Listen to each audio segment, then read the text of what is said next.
दोस्तों एक बार फिर से मैं आपके लिए CUET UG 2025 application form fill up step by step process की अपडेट लेके आ चुके हैं। कैसे आप अपना ऑनलाइन फॉर्म फिल कर सकते हो। लास्ट डेट की अपडेट है, केवल एक दिन शेष रह गया है। आप जल्द से जल्द अपना फॉर्म फिल कर ले, कहीं मौका हाथ से छूट न जाए। ऑनलाइन आवेदन करते समय आपको कोई भी ऐसी गलती या फिर मिस्टेक नहीं करनी होगी जिसको करने से आपके एप्लीकेशन फॉर्म रिजेक्ट हो सकते हैं। अंतिम समय में फॉर्म फिल करते हुए आपको कुछ महत्वपूर्ण बातों का भी ध्यान रखना होगा, तभी आपके एप्लीकेशन फॉर्म सक्सेसफुली सबमिट होंगे। और अप्लाई करते समय आपको फोटोग्राफ, सिग्नेचर, डॉक्यूमेंट्स कैसे और कितने केबी में अपलोड करने होंगे, ये जानकारी भी कंप्लीटली इस वीडियो में आपको मिल जाएगी।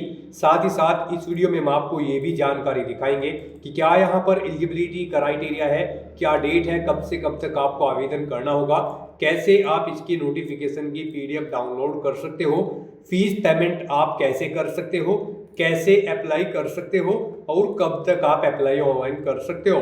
आवेदन करने के लिए आपको वीडियो शुरू से लेके एंड तक बिना स्किप किए हुए देखनी होगी। इस वीडियो को कंप्लीटली देखने पर ही आपके सभी सवाल और डाउट क्लियर होंगे। तो चलिए दोस्तों, बिना कोई वक्त गवाए शुरू करते हैं CUET UG 2025 application form fill up की पूरी जानकारी। फॉर्म भरने से पहले आपको हमारी वेबसाइट IND सरकारी नौकरी के इस पेज पर विजिट करना होगा, जिसका लिंक आपको नीचे description plus first comment box में मिल जाएगा। और हमारे इस पेज पर विजिट करके आप यहां से CUET UG 2025 का फॉर्म फिल कर सकते हो। नेशनल टेस्टिंग एजेंसी NT की ओर से common university entrance test CUET UG 2025 का नोटिफिकेशन रिलीज किया था, जिसके लिए अब आवेदन करने का अंतिम मौका है। केवल एक दिन शेष रह गया है, 22 मार्च 2025 लास्ट डेट है ऑनलाइन आवेदन करने की। आप जल्द से जल्द अपना फॉर्म फिल कर ले। 12 पास या फिर अपियर कैंडिडेट अप्लाई कर सकते हैं। कोई भी एज लिमिट यहाँ पर इसमें नहीं रखी गई है। साथ ही साथ यहाँ पर बात अगर फीस की जाए तो जनरल कैटेगरी के लिए 1000 है, EWS OBC के लिए 900, SST PH के लिए 800 और additional subject charge general category के लिए 400 है, OBC EWS के लिए 375, SST PH के लिए 350 है, जो कि आप ऑनलाइन या ऑफलाइन मोड से पेमेंट कर सकते हो। यहाँ पर सिलेक्शन एंट्रेंस एग्जाम से होगा, ऑनलाइन अप्लाई कर सकते हो। CUET.NT.NIC.in इसकी ऑफिशियल वेबसाइट है, जिससे आपको फॉर्म फिल करना होगा। इंपोर्टेंट लिंक सेक्शन में आपको डायरेक्टली ऑफिशियल नोटिफिकेशन PDF का लिंक दिया गया है। इस पर क्लिक करके आप इसके PDF डाउनलोड कर सकते हो, जिसमें आपको कंप्लीट इंफॉर्मेशन दे दी गई है। स्टेप बाय स्टेप आप सभी जानकारी इस PDF से रीड आउट कर सकते हो। इस PDF को आप जैसे स्क्रॉल डाउन करते जाओगे तो eligibility criteria, fees payment detail, साथ ही साथ यहाँ पर एग्जामिनेशन सेंटर की लिस्ट दी गई है और आवेदन करने की यहाँ पर आपको इमेज वाइज कंप्लीट प्रोसीजर दिखाया गया है, कैसे आपको फॉर्म फिल करना होगा। अप्लाई करने से पहले आपको ये PDF पूरा रीड आउट करना अनिवार्य है। इसको पूरा पढ़ने से आपके सभी सवाल और डाउट क्लियर होंगे। PDF रीड आउट करने के बाद में आपको अप्लाई ऑनलाइन लिंक पर क्लिक करना होगा, तो आपके सामने NT का ये ऑफिशियल ऑनलाइन पोर्टल ओपन हो जाएगा। गाइस, यहाँ पर अगर आपने पहले से रजिस्ट्रेशन कर रखा है तो आपको ऑलरेडी रजिस्टर्ड कैंडिडेट इस सेक्शन में आना है और लॉगिन की टैब पर क्लिक करके अपने डैशबोर्ड में अपनी डिटेल्स प्रोवाइड कराते हुए लॉगिन कर लेना है और फिर आपको अपना फॉर्म अप्लाई करना है। और अगर आप CUET UG 2025 में फर्स्ट टाइम अप्लाई करने जा रहे हो तो सबसे पहले यहाँ पर आपको अपना रजिस्ट्रेशन करना होगा। उसके लिए आपको register yourself for the above mentioned examination की सेक्शन में आना है और न्यू रजिस्ट्रेशन की स्टेप पर क्लिक कर देना है। उसके बाद आपके सामने कुछ जनरल इंस्ट्रक्शंस यहाँ पर ओपन होंगे। इन इंस्ट्रक्शंस को आप रीड करें, पेज को नीचे स्क्रॉल डाउन करें और यहाँ पर आप इस चेकबॉक्स को ओके करें और click here to proceed option पर क्लिक कर दें। उसके बाद आपके सामने यहाँ पर रजिस्ट्रेशन का फॉर्म ओपन हो जाएगा। यहाँ पर आकर सबसे पहले आपको अपना नाम एंटर करना है 10th की मार्कशीट के अकॉर्डिंग। उसके बाद यहाँ पर आपको अपने फादर का नाम एंटर करना है, ये भी आपको 10th की मार्कशीट के अकॉर्डिंग एंटर करना है। फिर यहाँ पर आपको अपनी मदर का नाम एंटर करना है। उसके बाद आपको अपनी 10वीं के मार्कशीट के अकॉर्डिंग ही अपनी डेट ऑफ बर्थ यहाँ पर सेलेक्ट कर लेनी है। उसके बाद यहाँ पर आपको अपना जेंडर सेलेक्ट करना है। फिर यहाँ पर आप अपने नाम कंफर्म करें, यानी कि जो नाम आपने यहाँ पर ऊपर प्रोवाइड कराया है वही यहाँ पर आप एंटर करें, उसे कंफर्म कर ले। ऐसे ही यहाँ पर आप अपने फादर का नाम, मदर का नाम और अपनी डेट ऑफ बर्थ एंटर करके इन्हें आप कंफर्म कर ले। ऐसे ही आपको अपना जेंडर भी यहाँ पर कंफर्म कर लेना है। फिर यहाँ पर आपको अपना प्रेजेंट एड्रेस एंटर करना है। यहाँ पर आप अपना पता एंटर करें, अपनी कंट्री सिलेक्ट करें, स्टेट सिलेक्ट करें, जिला सेलेक्ट करें और फिर अपना पिन कोड यहाँ पर आप एंटर कर दें। उसके बाद यहाँ पर आपको अपना इलेक्ट्रॉनिक कम्युनिकेशन एड्रेस देना है। यहाँ पर आप अपनी ईमेल आईडी एंटर करें, फिर उसे एक बार फिर से एंटर करके कंफर्म कर ले। उसके बाद आप यहाँ पर अपना मोबाइल नंबर एंटर करें, उसे भी एक बार फिर से एंटर करके कंफर्म कर ले। कोई ऑप्शनल अल्टरनेट कॉन्टैक्ट नंबर देना चाहते हैं तो वो एंटर कर दें, नहीं देना चाहते हैं तो आप इस कॉलम को खाली छोड़ दें। उसके बाद यहाँ पर आपको अपना परमानेंट एड्रेस एंटर करना है और अगर आपका परमानेंट एड्रेस आपके प्रेजेंट एड्रेस के अकॉर्डिंग सेम होगा तो आपको इस चेकबॉक्स को ओके कर देना होगा। ऑटोमेटिकली आपका परमानेंट एड्रेस आपके प्रेजेंट एड्रेस के अकॉर्डिंग फिल हो जाएगा। उसके बाद यहाँ पर आपको अपना पासवर्ड एंटर करना है। गाइस, यहाँ पर आपके पासवर्ड के लिए गाइडलाइन दी गई है। आपका पासवर्ड 8 से 13 कैरेक्टर के बीच में होना चाहिए और ये अल्फा न्यूमेरिक फॉर्मेट में होना चाहिए। मींस आपके पासवर्ड में कम से कम एक अपर केस कैरेक्टर, एक लोअर केस कैरेक्टर, एक इंटीजर नंबर और एक स्पेशल कैरेक्टर जैसे कि @ या फिर डॉलर होना चाहिए। तो इस फॉर्मेट में आपको अपना पासवर्ड क्रिएट करना है। वही पासवर्ड आपको कंफर्म पासवर्ड फील्ड में एंटर करना है। फिर यहाँ पर आप कोई एक सिक्योरिटी क्वेश्चन सेलेक्ट करें, उसका आंसर दें। उसके बाद यहाँ पर आप ये कैप्चा कोड एंटर करें और सबमिट बटन पर क्लिक कर दें। उसके बाद आपने जो डिटेल प्रोवाइड कराई है उनका प्रीव्यू आपको यहाँ पर शो कर दिया गया है। आप इन सभी चेकबॉक्सेस को ओके करें, आई एग्री चेकबॉक्स को भी ओके करें और यहाँ पर अगर कोई मिस्टेक है तो आप एडिट रजिस्ट्रेशन फॉर्म इस ऑप्शन पर क्लिक करके एडिट कर ले, नहीं तो आपको यहाँ पर अब submit and send OTP to verify mobile number इस ऑप्शन पर क्लिक कर देना है। उसके बाद आपके रजिस्टर्ड मोबाइल नंबर पर एक ओटीपी आएगा, वो ओटीपी आपको यहाँ पर एंटर करना है और फिर आपको सबमिट रजिस्ट्रेशन फॉर्म इस ऑप्शन पर क्लिक कर देना है। इस तरह से यहाँ पर आपका रजिस्ट्रेशन कंप्लीट हो जाएगा। आपको एक एप्लीकेशन नंबर प्रोवाइड कर दिया गया है। ये एप्लीकेशन नंबर आपके रजिस्टर्ड मोबाइल नंबर और ईमेल आईडी पर भी सबमिट किया गया है। आपको इसे नोट डाउन करके रख लेना है फ्यूचर यूज के लिए। और यहाँ पर अब आपको कंप्लीट एप्लीकेशन फॉर्म इस ऑप्शन पर क्लिक कर देना है। नेक्स्ट आपके सामने कुछ इस तरह से इंटरफेस ओपन होगा। गाइस, यहाँ पर CUET UG 2025 का फॉर्म फिल करने के लिए आपको 10 स्टेप कंप्लीट करने हैं। एक स्टेप आपका कंप्लीट हो चुका है रजिस्ट्रेशन का। अब यहाँ पर आपको अपनी पर्सनल डिटेल देनी है, अपनी आइडेंटिटी डिटेल देनी है, अपार आईडी डिटेल देनी है। फिर यहाँ पर सिलेक्ट करना है आपको टेस्ट पेपर का एग्जाम सेंटर, क्वालिफिकेशन डिटेल देनी है, अपनी एडिशनल डिटेल देनी है। उसके बाद आप अपना इमरजेंसी कॉन्टैक्ट डिटेल देंगे, अपनी डॉक्यूमेंट अपलोड करेंगे और फाइनली आप अपना फॉर्म सबमिट कर देंगे। तो इन स्टेप को आपको कंप्लीट करते हुए अपना फॉर्म कंप्लीट कर लेना है। तो यहाँ पर अब आपको रजिस्टर पर्सनल डिटेल्स इस ऑप्शन पर क्लिक कर देना है। नेक्स्ट आपके सामने कुछ इस तरह से इंटरफेस ओपन होगा। यहाँ पर आपको कुछ चीजें ऑटोमेटिकली फिर मिल जाएगी जो आपके रजिस्ट्रेशन से फैच कर ली गई है। अब यहाँ पर आकर आप अपनी नेशनलिटी सिलेक्ट करें, फिर आप अपना स्टेट यहाँ पर सिलेक्ट कर लें, किस स्टेट का डोमिसाइल आपके पास है। उसके बाद यहाँ पर आप अपनी कैटेगरी सिलेक्ट करें। यहाँ पर अगर आप रिजर्व कैटेगरी से बिलोंग करते हैं तो उसे एक बार फिर से सिलेक्ट करें और फिर आपसे पूछा गया कि क्या आप यहाँ पर किसी अधिकृत सरकारी कार्यालय द्वारा जारी किया गया मान्य और सक्रिय श्रेणी पर प्रमाण पत्र आपके पास है, यानी कि कास्ट सर्टिफिकेट आपके पास है। तो यहाँ पर आपको यस ऑप्शन सेलेक्ट करना है अगर आप यहाँ पर रिजर्व कैटेगरी से बिलोंग करते हैं। और उसके बाद यहाँ पर आपको अपना कैटेगरी सर्टिफिकेट नंबर देना है। कैटेगरी सर्टिफिकेट आपको जारी कब हुआ था वो डेट आपको यहाँ पर देनी है DDMMYY फॉर्मेट में। और प्राधिकारी का नाम आपको देना है जिसने आपको यहाँ पर आपका कैटेगरी सर्टिफिकेट प्रोवाइड कराया है, जैसे कि पटवारी, तहसीलदार या फिर कानूगो। उसके बाद यहाँ पर आपको अपनी डिसेबिलिटी की डिटेल देनी है। यहाँ पर आपसे पूछा गया कि क्या आप PWD या फिर PWBD कैंडिडेट हैं और यहाँ पर आपकी परसेंटेज अगर 40% से अबव है तो आप यहाँ पर ऑप्शन सेलेक्ट करें PWBD या PWD 40% अबव। तो यहाँ पर उसके बाद आपके सामने कुछ इस तरह से इंटरफेस होगा। यहाँ पर फिर आपको अपनी डिसेबिलिटी की डिटेल प्रोवाइड करानी है और अगर आप यहाँ पर PWBD कैंडिडेट नहीं है तो आपको नो ऑप्शन सेलेक्ट करना है, आगे की डिटेल डिसेबल्ड कर दी जाएगी। उसके बाद आपसे पूछा गया कि क्या आप डायबिटिक कैंडिडेट हैं, अगर है तो यस करें, नहीं है तो आप नो ऑप्शन सेलेक्ट करें। अपने निवास की जगह आप यहाँ पर बताएं, आप अर्बन शहरी क्षेत्र में रहते हैं या फिर ग्रामीण क्षेत्र में। आप यहाँ पर अपनी अकॉर्डिंग ऑप्शन सेलेक्ट करें। अपनी एनुअल फैमिली इनकम यहाँ पर आप सिलेक्ट करें। सालाना आपकी वार्षिक आय कितनी है आप यहाँ पर ऑप्शन सेलेक्ट करें। क्या आप माइनॉरिटी से बिलोंग करते हैं, अगर करते हैं तो यस करें और फिर यहाँ पर आप अपनी रिलीजियस माइनॉरिटी सिलेक्ट कर लें और नहीं करते हैं तो यहाँ पर आपको नो ऑप्शन सिलेक्ट करना है। उसके बाद यहाँ पर आपसे पूछा गया है कि क्या आप रक्षा कर्मिक भूतपूर्व सैनिकों के प्रतिपालित कैंडिडेट हैं, यानी कि है तो यहाँ पर आप यस करें, नहीं तो आप नो ऑप्शन सेलेक्ट कर लें। उसके बाद आपसे पूछा गया कि क्या आपके पास NCC कोटा है, यानी कि आपके पास 12वीं में एनसीसी है, अगर है तो यस करें, नहीं तो नो ऑप्शन सेलेक्ट करें। फिर आपसे पूछा गया कि क्या आपके पास स्पोर्ट कोटा है, आप स्पोर्ट कोटा का दावा करना चाहते हैं, अगर है तो यस करें, नहीं तो आप नो ऑप्शन सेलेक्ट करें। इस तरह से अपनी डिटेल फिल करने के बाद अब आपको ये कैप्चा कोड यहाँ पर फिल करना है और फिर गाइड आपको सेव एंड नेक्स्ट ऑप्शन पर क्लिक कर देना है।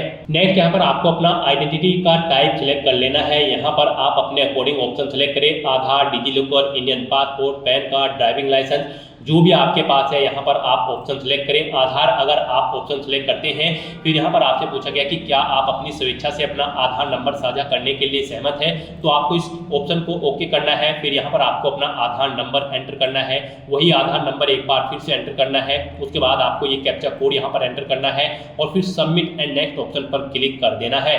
नेक्स्ट आपसे पूछा गया कि क्या आपके पास अपार आईडी है, अगर है तो यस करें, नहीं तो नो ऑप्शन सेलेक्ट करें। उसके बाद आप सबमिट बटन पर क्लिक कर दें। नेक्स्ट यहाँ पर आपको एग्जाम के लिए सब्जेक्ट सेलेक्ट करने हैं। यहाँ पर आप सबसे पहले सेलेक्ट करें CUET UG, उसके बाद यहाँ पर आपको अपने 5 सब्जेक्ट सेलेक्ट करने हैं। जी हाँ दोस्तों, यहाँ पर आपको 5 सब्जेक्ट सेलेक्ट करने हैं। मैक्सिमम 5 सब्जेक्ट आप सेलेक्ट करोगे, उसमें आपका लैंग्वेजेस और जनरल एप्टीट्यूड टेस्ट शामिल रहेगा, चाहे 12वीं क्लास में आपके पास कोई भी सब्जेक्ट रहे हो। तो यहाँ पर आपको अपनी चॉइस के अकॉर्डिंग 5 सब्जेक्ट सेलेक्ट कर लेने हैं। फिर आपको पेज को नीचे स्क्रॉल डाउन करना है। उसके बाद यहाँ पर आपको क्वेश्चन पेपर का माध्यम सेलेक्ट करना है। आप किस लैंग्वेज में अपना क्वेश्चन पेपर चाहते हैं, हिंदी, इंग्लिश, आसामीज, बंगाली, गुजराती, आप अपने अकॉर्डिंग ऑप्शन सेलेक्ट करें। उसके बाद यहाँ पर आपको अपनी एग्जाम सिटी सेलेक्ट करनी है। यहाँ पर आपके पास 4 चॉइसेस दी गई है, आप यहाँ पर 4 एग्जाम सिटी सेलेक्ट कर सकते हैं। यहाँ पर आप स्टेट सेलेक्ट करें, फिर सिटी सेलेक्ट करें। इस तरह से आपको 1 बाय 1 करके 4 एग्जाम सिटी यहाँ पर सेलेक्ट कर लेनी है। उसके बाद यहाँ पर आपको अपने फादर का व्यवसाय बताना है। आपके फादर क्या करते हैं, एग्रीकल्चर है, बिजनेस है, मेडिकल है, आप अपने अकॉर्डिंग ऑप्शन सेलेक्ट करें। कोई अन्य है तो अदर ऑप्शन सेलेक्ट करके आप उसकी डिटेल दे सकते हैं। उसके बाद यहाँ पर आपको अपने गार्जियन की क्वालिफिकेशन यानी कि पिताजी की क्वालिफिकेशन देनी है, वो कितने पढ़े लिखे हैं यहाँ पर। उसके बाद आपको अपनी मदर का व्यवसाय ऐसे ही सिलेक्ट करना है और फिर उनकी क्वालिफिकेशन भी आपको सिलेक्ट कर लेनी है। फिर आपको ये कैप्चा कोड यहाँ पर एंटर करना है और फिर सेव एंड नेक्स्ट ऑप्शन पर क्लिक कर देना है। नेक्स्ट यहाँ पर आपको अपनी एजुकेशनल क्वालिफिकेशन की डिटेल देनी है। गाइज हम आपको बता दें, CUET UG 2025 में पार्टिसिपेट करने के लिए आपका 12वीं क्लास पास आउट होना जरूरी है किसी वेल रिकॉग्नाइज्ड बोर्ड या फिर स्कूल से, या फिर अगर आप 2025 ईयर में 12वीं क्लास में एक्टिव कैंडिडेट है तो भी आप एलिजिबल हैं, अप्लाई कर सकते हैं। तो यहाँ पर आपको अपनी एजुकेशनल क्वालिफिकेशन की डिटेल देनी है। सबसे पहले आप अपनी 10वीं क्लास की डिटेल यहाँ पर दें। यहाँ पर आप पासिंग स्टेटस बताएं, आप पास ऑप्शन सेलेक्ट करें 10वीं में। उसके बाद कब आपने अपनी 10वीं क्लास पास आउट की है वो ऑप्शन आप यहाँ पर सेलेक्ट करें, ईयर। फिर यहाँ पर आपको अपना क्वालिफाइंग एग्जाम सेलेक्ट कर लेना है, 10th और इक्विवेलेंट। उसके बाद स्कूल का पैलेस आपको सेलेक्ट करना है, वो रूरल है या फिर अर्बन है। उसके बाद यहाँ पर आपको अपने कॉलेज का प्रकार सेलेक्ट कर लेना है, वो केंद्रीय विद्यालय था या फिर गवर्नमेंट एडिड प्राइवेट या अनएडिड प्राइवेट, ऑप्शन सेलेक्ट करें। उसके बाद यहाँ पर आपको योग्यता परीक्षा का राज्य सेलेक्ट कर लेना है, यानी कि किस स्टेट से आपने अपनी 10वीं क्लास यहाँ पर कंप्लीट की है वो स्टेट आप सेलेक्ट करें। योग्यता परीक्षा का जिला यहाँ पर आप सेलेक्ट करें। फिर यहाँ पर स्कूल या बोर्ड का नाम दें जिससे आपने अपनी 10वीं क्लास पास आउट की है, उस बोर्ड का नाम यहाँ पर आप सेलेक्ट करें। परीक्षा का मोड बताएं, आपका रिजल्ट यहाँ पर परसेंटेज में था या फिर CGPA में। परसेंटेज में अगर है तो आप अपने टोटल मार्क्स यहाँ पर एंटर करें। उसके बाद यहाँ पर बताना है आपने कितने मार्क्स ऑब्टेन किए हैं वो आप एंटर करें। इनके अकॉर्डिंग यहाँ पर आपके मार्क्स की परसेंटेज कैलकुलेट होकर आ जाएगी। फिर आप अपना रोल नंबर एंटर करें, कॉलेज का नाम और पता यहाँ पर दें, कॉलेज का पिन कोड यहाँ पर आप एंटर कर दें। और अगर आपके मार्क्स यहाँ पर CGPA में है तो आप CGPA ऑप्शन सेलेक्ट करें। मैक्सिमम ग्रेड पॉइंट यहाँ पर आप सेलेक्ट करें। फिर कितना आपने ऑब्टेन किया है वो आप यहाँ पर एंटर करें और यहाँ पर उसके अकॉर्डिंग आपकी CGPA कैलकुलेट होकर आ जाएगी। ऐसे ही फिर आपको यहाँ पर अपना रोल नंबर देना है, स्कूल या कॉलेज का नाम और पता देना है, पिन कोड देना है और फिर आपको यहाँ पर अपनी 12वीं क्लास की डिटेल प्रोवाइड करानी है। 12वीं क्लास की डिटेल प्रोवाइड कराते हुए सबसे पहले आपको बताना है पासिंग स्टेटस, आप अपियर हो या फिर पास आउट हो। अपियर अगर आप हो तो आप अपियरिंग ऑप्शन सेलेक्ट करें। फिर आपको यहाँ पर ऑटोमेटिकली 2025 मिल जाएगा। 2025 में अपियर कैंडिडेट ही एलिजिबल है। उसके बाद यहाँ पर या फिर आपका पास आउट होना जरूरी है। उसके बाद यहाँ पर आपको योग्यता परीक्षा सेलेक्ट कर लेनी है। क्लास 12 और इक्विवेलेंट, या फिर आप यहाँ पर सेलेक्ट कर सकते हैं हायर सेकेंडरी 3 ईयर कोर्स। आप अपने अकॉर्डिंग ऑप्शन सेलेक्ट करें। स्कूल का पैलेस यहाँ पर आप बताएं रूरल है या फिर अर्बन। कॉलेज का प्रकार आप सिलेक्ट करें, गवर्नमेंट है, प्राइवेट है या फिर केंद्रीय विद्यालय है, आप ऑप्शन सेलेक्ट करें। परीक्षा का राज्य यहाँ पर आप सिलेक्ट करें। योग्यता परीक्षा आपने किस स्टेट से पास आउट की है वो स्टेट आप यहाँ पर सेलेक्ट कर लें। फिर आप जिला सेलेक्ट कर लें। उसके बाद यहाँ पर आपको स्कूल या बोर्ड का नाम देना है, किस बोर्ड से आपने अपनी 12वीं क्लास पास आउट की है यहाँ पर आगे। उसके बाद आपको कॉलेज का नाम या फिर स्कूल का नाम और पता देना है, अपने स्कूल या कॉलेज का पिन कोड देना है। तो यहाँ पर, और अगर आप यहाँ पर पास आउट कर चुके हैं 12वीं क्लास तो आप पास ऑप्शन सेलेक्ट करें। उसके बाद यहाँ पर आप पासिंग ईयर दें, कब आपने अपनी 12वीं क्लास पास आउट की है। फिर आप यहाँ पर क्वालिफाइंग एग्जाम सेलेक्ट करें, आपने क्लास 12 या फिर इसके इक्विवेलेंट की है या फिर हायर सेकेंडरी 3 ईयर कोर्स किया है, आप अपने अकॉर्डिंग ऑप्शन सेलेक्ट करें। गाइड यहाँ पर उसके बाद आपको बताना है स्कूल का स्थान वो रूरल है या फिर अर्बन, आप ऑप्शन सेलेक्ट करें। कॉलेज का प्रकार यहाँ पर आप सेलेक्ट करें, वो केंद्रीय विद्यालय है, गवर्नमेंट है या फिर प्राइवेट है, आप अपने अकॉर्डिंग ऑप्शन सेलेक्ट करें। योग्यता परीक्षा का राज्य आप सेलेक्ट करें जहाँ से आपने अपनी 10वीं 12वीं क्लास पास आउट की है। फिर जिला सेलेक्ट करें, उस जिले को यहाँ पर आपको सेलेक्ट कर लेना है स्टेट के जिसमें से आपने अपनी 12वीं क्लास पास आउट की है। स्कूल या बोर्ड का नाम यहाँ पर दें। उसके बाद यहाँ पर आपको परीक्षा का मोड बताना है। यहाँ पर आपका जो 12वीं का रिजल्ट है वो परसेंटेज में है या फिर सीजीपीए में। परसेंटेज में अगर है तो आप परसेंटेज ऑप्शन सेलेक्ट करें, टोटल मार्क्स दें, फिर कितने मार्क्स आपने ऑब्टेन किए हैं वो दें। इनके अकॉर्डिंग आपकी परसेंटेज कैलकुलेट होकर आ जाएगी। और अगर आपका रिजल्ट यहाँ पर सीजीपीए में है तो आप सीजीपीए ऑप्शन सेलेक्ट करें, मैक्सिमम ग्रेड पॉइंट यहाँ पर सेलेक्ट करें, कितना सीजीपीए आपने ऑब्टेन किया है वो एंटर करें। इसके अकॉर्डिंग यहाँ पर आपकी सीजीपीए कैलकुलेट होकर आ जाएगी। फिर आप अपना रोल नंबर दें, स्कूल या कॉलेज का नाम और पता दें, स्कूल और कॉलेज का पिन कोड यहाँ पर आप एंटर कर दें। इस तरह से अपनी 10वीं और 12वीं क्लास की डिटेल प्रोवाइड कराने के बाद फिर आपको ये कैप्चा कोड यहाँ पर एंटर करना है और उसके बाद आपको सेव एंड नेक्स्ट ऑप्शन पर क्लिक कर देना है। उसके बाद यहाँ पर आपको अपनी कुछ एडिशनल डिटेल देनी है। आपसे पूछा गया कि क्या आप जुड़वा हैं और आप दोनों CUET UG 2025 एग्जाम में पार्टिसिपेट करने जा रहे हैं। अगर हैं तो यहाँ पर आप यस ऑप्शन सेलेक्ट करें। फिर आप अपने जुड़वा भाई या बहन की कक्षा 10वीं या समकक्ष का रोल नंबर यहाँ पर दें। 10वीं कक्षा के प्रमाण पत्र के अनुसार अपने जुड़वा भाई या बहन का नाम आप यहाँ पर दें। और अगर आप जुड़वा नहीं है तो आप नो ऑप्शन सेलेक्ट करें, बस ये कैप्चा कोड यहाँ पर एंटर कर दें और उसके बाद आप सेव एंड नेक्स्ट ऑप्शन पर क्लिक कर दें। उसके बाद आपको अपनी इमरजेंसी कॉन्टैक्ट डिटेल यहाँ पर देनी है। सबसे पहले यहाँ पर आप अपना कंट्री कोड सेलेक्ट करें। उसके बाद यहाँ पर आप अपने गार्जियन का, अपने फादर या मदर का मोबाइल नंबर एंटर करें, उनकी ईमेल आईडी आप यहाँ पर एंटर करें, ये कैप्चा कोड यहाँ पर एंटर करें और फिर आप गेट OTP ऑप्शन पर क्लिक कर दें। उसके बाद आपने जो इमरजेंसी कॉन्टैक्ट नंबर और ईमेल आईडी दी है उन पर 2 अलग अलग OTP जाएंगे। वो OTP यहाँ पर आपको एंटर करने हैं और फिर वेरीफाई एंड नेक्स्ट ऑप्शन पर क्लिक कर देना है। उसके बाद आपको यहाँ पर अपने डॉक्यूमेंट अपलोड करने हैं। यहाँ पर आपको अपना फोटो और सिग्नेचर अपलोड करने हैं। इनके लिए आपको गाइडलाइन दी गई है। आपको दी गई गाइडलाइन के अकॉर्डिंग ही अपने ये फोटो और सिग्नेचर अपलोड करने होंगे, अदरवाइज आपका एप्लीकेशन फॉर्म रिजेक्ट हो सकता है। यहाँ पर जो आपका फोटो है वो उसका नाम AM_फोटो होना चाहिए और उसका टाइप फाइल का JPG या फिर JPEG होना चाहिए। 10 से 200 KB के बीच में आपका फोटो होना चाहिए। ऐसे ही यहाँ पर आपका जो सिग्नेचर है उनका उस फाइल का नाम AM_सिग्नेचर होना चाहिए। फाइल का टाइप JPG या फिर JPEG होना चाहिए।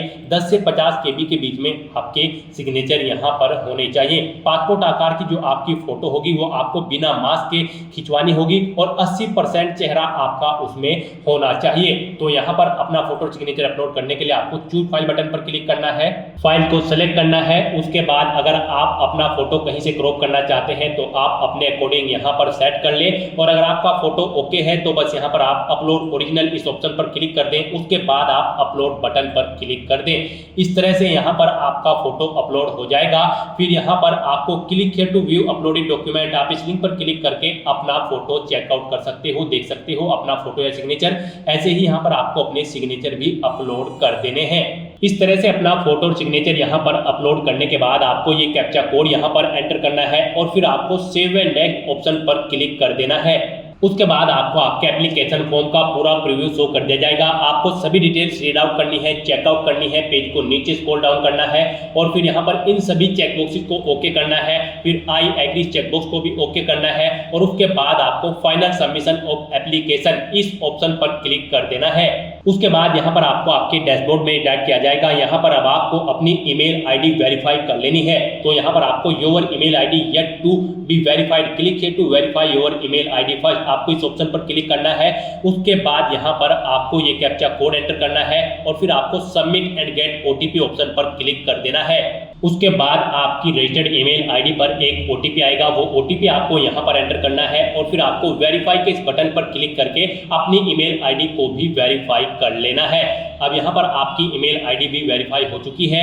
यहाँ पर आपने अपने एप्लीकेशन फॉर्म के सभी स्टेप कंप्लीट कर लिए हैं। आपका एप्लीकेशन फॉर्म यहाँ पर सबमिट हो चुका है, लेकिन इसे कंसीडर आपके फीस पेमेंट के बाद ही किया जाएगा। तो यहाँ पर अब आपको अपनी एप्लीकेशन फीस जमा करानी है। गाइस हम यहाँ पर आपको बता दें, जनरल कैंडिडेट के लिए 1000 रुपये एप्लीकेशन फीस है, ओबीसी ईडब्ल्यूएस के लिए 900, एससी एसटी पेज के लिए 800 रुपये फीस है। और यहाँ पर अगर आप एडिशनल सब्जेक्ट के लिए और यहाँ पर अगर आपने एडिशनल सब्जेक्ट के लिए भी अप्लाई किया है तो आपको 400 रुपये जनरल कैंडिडेट को यहाँ पर प्रत्येक सब्जेक्ट एडिशनल चार्ज के रूप में जमा कराने होंगे। ईडब्ल्यूएस ओबीसी को 375, एससी एसटी पीएच को 350 रुपये यहाँ पर ईच एडिशनल सब्जेक्ट के चार्जेस के रूप में जमा कराने होंगे। अगर आपने यहाँ पर एडिशनल सब्जेक्ट सेलेक्ट किए हैं तो यहाँ पर अब आपको पे एग्जामिनेशन फीस, यहाँ पर आपको आपकी कैटेगरी के अकॉर्डिंग एप्लीकेशन फीस का अमाउंट शो कर दिया जाएगा। आपको पे एग्जामिनेशन फीस इस ऑप्शन पर क्लिक करना है, ऑनलाइन पेमेंट इस ऑप्शन पर क्लिक सेलेक्ट करना है, प्रोसीड फॉर पेमेंट ऑप्शन पर क्लिक करना है, ओके करना है। उसके बाद यहाँ पर आप एग्जामिनेशन फीस पेमेंट का कोई भी मोड सेलेक्ट करें, SBI, Canara, HDFC, ICI bank. उसके बाद आप प्रोसीड फॉर पेमेंट ऑप्शन पर क्लिक कर दें। उसके बाद यहाँ पर आप ऑप्शन सेलेक्ट करें, आप यहाँ पर net banking, debit card, credit card, UPI या फिर कैसे अपना फीस पेमेंट करना चाहते हैं। यूपीआई आपके लिए सबसे बेस्ट रहेगा, आप यूपीआई का ऑप्शन सेलेक्ट करें। उसके बाद यहाँ पर आप यहाँ ऑप्शन सेलेक्ट करें, आप अपनी यूपीआई आईडी के थ्रू फीस पेमेंट करना चाहते हैं। अगर आईडी के थ्रू करना चाहते हैं तो यहाँ पर आप अपना यूपीआई आईडी एंटर करके फीस पेमेंट कर सकते हो। क्यूआर कोड के थ्रू करना चाहते हैं तो क्यूआर कोड ऑप्शन सेलेक्ट करें, ये क्यूआर कोड यहाँ पर आप स्कैन करें और फिर आप ये अपना फीस पेमेंट कर दें। सक्सेसफुली फीस पेमेंट होने के बाद आपके एप्लीकेशन फॉर्म के सभी टास्क कंप्लीट हो जाएंगे, आपका एप्लीकेशन फॉर्म भी सक्सेसफुली सबमिट हो जाएगा। आप अपने डैशबोर्ड में जाकर उसका स्टेटस चेकआउट कर सकते हो और उसका एक हार्ड कॉपी प्रिंट आउट ले सकते हो फ्यूचर यूज के लिए, फ्यूचर रेफरेंस के लिए। तो दोस्तों ऐसे आप common university entrance test CUET UG 2025 के लिए अपना फॉर्म अप्लाई कर सकते हो बिना कोई मिस्टेक किए हुए। आज की इस वीडियो में बस इतना ही। आई होप वीडियो आपको पसंद आई होगी। अगर पसंद आई हो तो इसे लाइक और शेयर करें, चैनल पर नए हो तो इसे सब्सक्राइब कर लें। Thanks for watching.